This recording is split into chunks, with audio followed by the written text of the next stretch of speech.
தஞ்சை மாவட்ட கிராமப்புற நுகர்வோர் பாதுகாப்பு இயக்கத்தின் தலைவர் திரு சுந்தர விமல்நாதன், ஒருங்கிணைப்பாளர் திரு குடந்தை இளங்கோவன், தகவல் அறியும் உரிமை சட்ட ஆர்வலர் இயக்க செயலாளர் திரு ஆதி சிவம் ஆகியோர் ஒரு ஆக்கப்பூர்வ கருத்தை வலியுறுத்தி உள்ளனர்.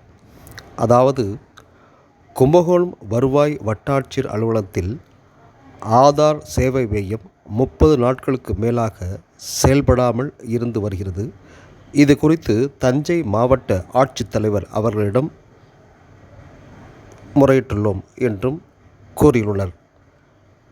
இது குறித்த விளக்கப்படமும் கருத்தும் பிரஸ் வாட்ஸ்அப் குழுவில் பதிவிட்டுள்ளனர். மேலும் அவர்கள் கூறியிருப்பதாவது: உடனடியாக ஆதார் பதிவு மையம் தொய்வின்றி சேவை தொடர வேண்டும். இதற்கு ஒரு தகுதியான மாற்றுத்திறனாளியை ஆதார் மைய பதிவு உதவியாளர்கள் கூட நிரந்தரமாக நியமனம் செய்ய வேண்டும் என்றும் அறிக்கையில் கேட்டுக்கொண்டுள்ளனர். நன்றி, வணக்கம்.